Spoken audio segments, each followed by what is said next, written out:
Hey guys, it's me again. All right, so as I explained in the last chapter, I've done these videos ahead of time because, like I said, I'm undergoing some major dental work. So I want to get these chapters out to you guys, and let's have discussions on the questions, that kind of thing. All right, so last chapter we talked about who am I and what do you do? What do I do?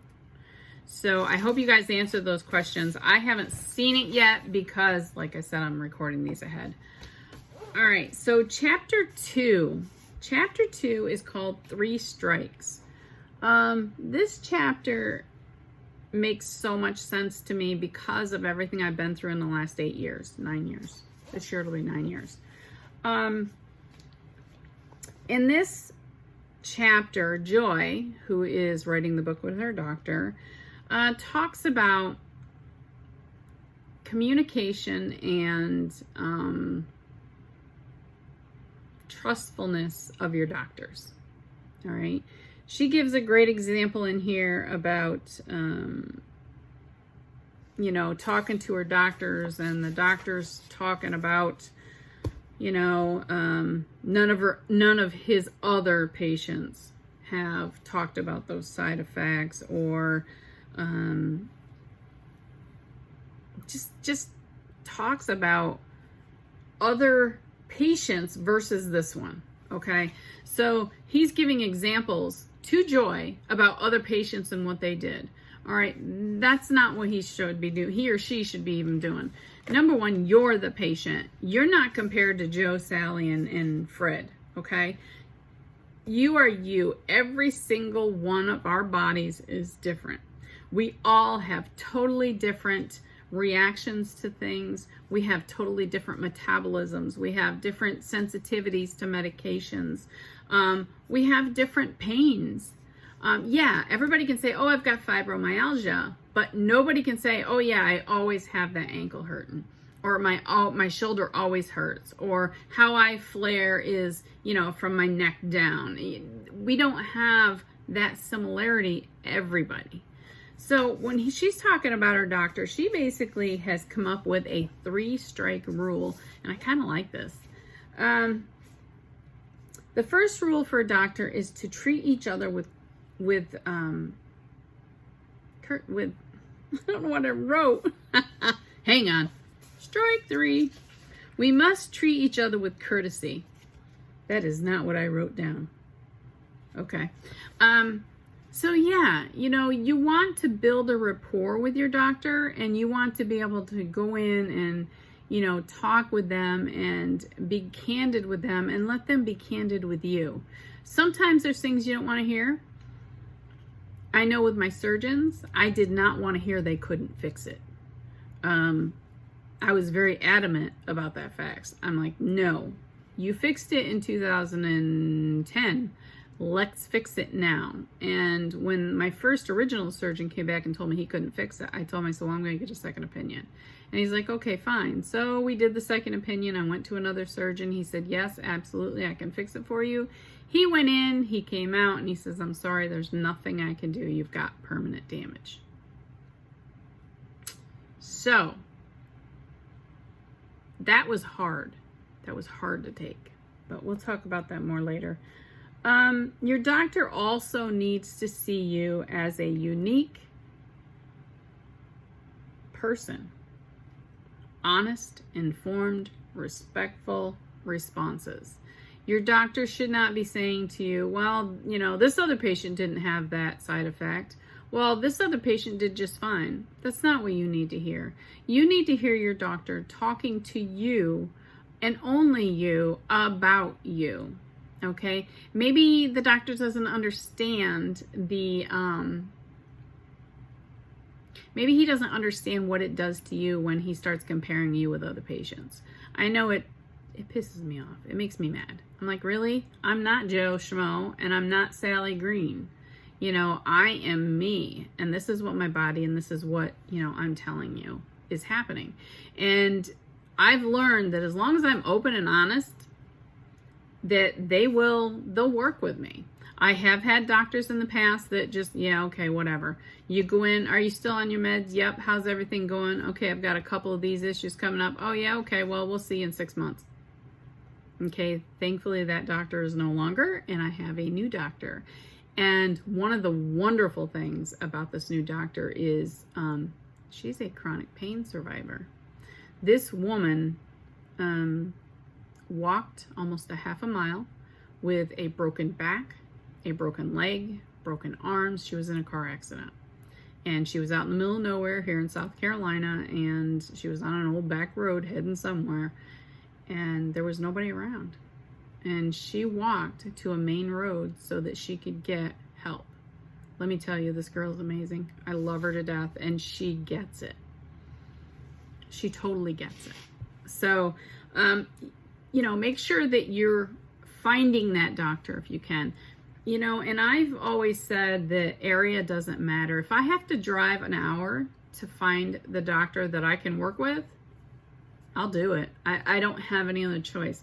I cannot sit here with a person that says, oh yeah, okay, well, that's all right. We'll see you in 6 months. That's not going to happen. I've got too many issues going on in my body with my immune system, with, you know, my nerves and the pain, and it's just all connected. And I can't just say, oh yeah, well, don't worry about it. We'll see you in 6 months. That's not going to happen. And then the other thing that I was talking about, especially with the doctor that I have now, is you're willing to work together and build trust. I've seen this doctor twice now. I absolutely love her. And I trust her because she understands. She has been there. She's done that. She's still in it. Matter of fact, the day we were walking out of the office, she's like, man, it's going to rain this afternoon, because I'm limping and she's hot and she's just kind of walking along. I'm like, yeah. I said, it is. Can you feel it? She goes, yep, I sure can. I mean, she understands and she knows. I got very lucky. She came from pain management, so she's phenomenal with helping me figure out what I can do to take care of myself. So those are the three, what Joy calls is her 3 strikes. If she doesn't have all 3 of those with her doctor, she moves on. She finds another doctor. I know it's not as easy as it seems. Sometimes it's all about insurance. It's all about, you know, maybe mobility as far as getting there or driving in that, you know, that length of time or whatever. But there's got to be a doctor out there that can work with you, work with your symptoms, work with what is happening with you, your diseases, and help you manage how to live life with what's been dealt to you. All right? There's got to be a doctor out there for that. So my 2 questions for this month, for this chapter, chapter 2. 1, what do you expect from your doctor? Okay? I expect my doctor to listen to me. I expect my doctor to understand when I say to her, I have odd pain, meaning it just strikes up out of nowhere, and this is what happens. I need her to understand, okay, that is part of fibro, and allow me, even though I know it is, I'm pretty sure it is, just tell me. Just reinforce it. Yeah, Cindy, that's your fibro acting up. You know, if it continues over a certain amount of time, whatever, come see me. I need that understanding. I need my doctor to talk with me and tell me, what can I do? How is the best way to handle it? And I'm not always talking about medication. I don't want medication. I want to be able to sit on my heating pad, you know, for an hour and a half and be able to go do something for an hour, you know? So make sure you have that doctor, make sure you let that doctor know what you expect from them. Okay, so tell me, what do you expect from your doctor? The other things is, do these rules, the 3 rules that Joyce has put out, work for you? Again, the rules: we must treat each other with courtesy. We must see each other as unique. We must make our responses to each other as honest and informed and respectful as we possibly can. Well, actually, it's 4, and you need to build trust. Work together and build trust. So, if these rules are not for you, tell me what your rules are with the doctor. What gives you the satisfaction of saying, okay, my doctor will this, this, and this. If he doesn't do this, this, and this, then I'm willing to find another doctor. So that's really it on chapter 2. It's a big chapter talking about doctors. We've all went through so many doctors. I know I have.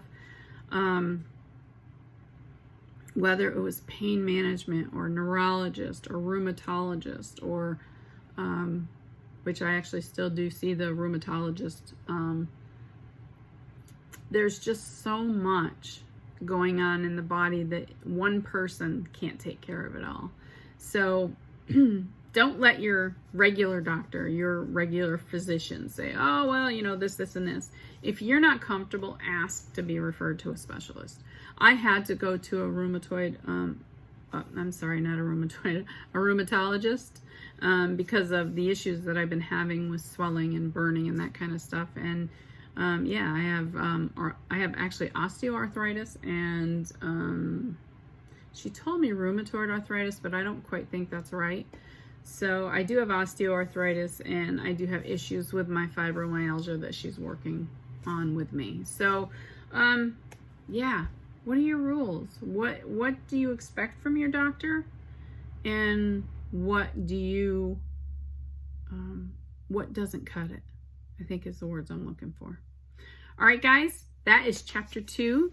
I can't wait to see your answers. You know, we all share. If you share all your questions with people, you don't have to get into the nitty-gritty personal if you're not comfortable.